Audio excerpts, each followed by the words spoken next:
నమస్కారం. 25 వయసులో ఉన్నప్పుడు రాళ్లు తిన్నా అరిగిపోతాయి అంటారు మన పెద్దలు. ఆ వయసులో రాత్రంతా నిద్రపోకుండా ఉదయం లేచి పరిగెత్తినా శరీరంలో ఎక్కడా చిన్న అలసట కూడా కనిపించదు. ఏది పడితే అది తింటాం, ఏ సమయానికి పడితే ఆ సమయానికి నిద్రపోతాం.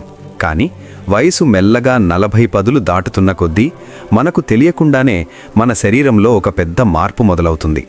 నిన్నటిదాకా ఎంతో ఉత్సాహంగా ఉన్న మనం ఇప్పుడు ఉదయం నిద్రలేవగానే ఎక్కడలేని నీరసాన్ని అనుభవిస్తుంటాం. కారణం లేకుండానే ఒళ్ళు నొప్పులు, చిన్న చిన్న విషయాలకే చిరాకు, కోపం, రాత్రిపూట సరిగ్గా నిద్రపట్టకపోవడం, ఇవన్నీ చూసి చాలామంది వయసైపోతోంది కదా, ఇవన్నీ సహజమే అని సరిపెట్టుకుంటారు. కానీ నిజానికి అక్కడ జరుగుతున్నది వేరు. 40 ఏళ్ళు అనేది కేవలం ఒక క్యాలెండర్లో మారే అంకె మాత్రమే కాదు, మీ శరీరం మీకిస్తున్న ఒక పెద్ద అలారం.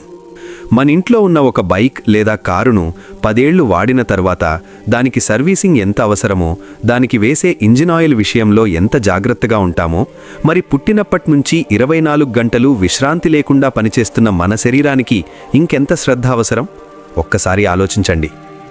40 ఏళ్లు దాటిన తరువాత మన శరీరంలో జీవక్రియల వేగం అంటే మెటబాలిజం రేటు చాలా వరకు నెమ్మదిస్తుంది. హార్మోన్ల సమతుల్యత పూర్తిగా మారిపోతుంది.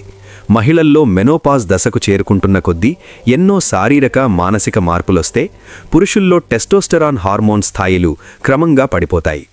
ఈ వయసులో మీ శరీరం మిమ్మల్ని అడిగేది రుచికరమైన భోజనం కాదు, దాన్ని బతికించే సరైన ఇంధనం. సైన్స్ చెబుతున్న అద్భుతమైన నిజమేమిటంటే, ఈ వయసులో మీ శరీరానికి కొన్ని నిర్దిష్టమైన పోషకాలు గనక అందితే మీరు 60 ఏళ్ల వయసులో కూడా 20 ఏళ్ల కుర్రాడిలా ఉత్సాహంగా పనిచేయగలరు.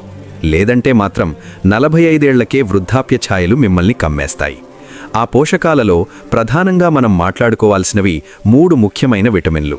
ఇవి కేవలం విటమిన్లు కావు, మీ వృద్ధాప్యాన్ని అడ్డుకునే బ్రహ్మాస్త్రాలు అని చెప్పవచ్చు.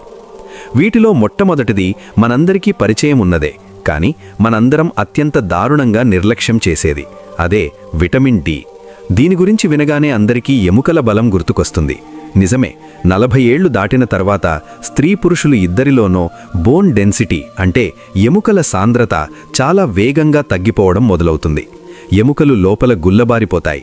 దీన్నే వైద్య పరిభాషలో ఆస్టియోపోరోసిస్ అంటారు. ఈ వయసులో జారిపడితే చాలు ఎముకలు విరిగిపోవడం, మోకాళ్ల నొప్పులు వేధించడం మనం చూస్తూనే ఉంటాం. ఇక్కడ మీరు తెలుసుకోవాల్సిన ఒక భయంకరమైన నిజముంది. మీరు మీ ఎముకలు బలంగా ఉండాలని రోజుకు 2 లీటర్ల పాలు తాగినా, మార్కెట్లో దొరికే అత్యంత ఖరీదైన కాల్షియం టాబ్లెట్లు గుప్పెళ్లు కొద్దీ మింగినా, మీ శరీరంలో తగినంత విటమిన్ డి లేకపోతే ఆ కాల్షియం ఏమాత్రం ఉపయోగపడదు. విటమిన్ డి అనేది మీ శరీరం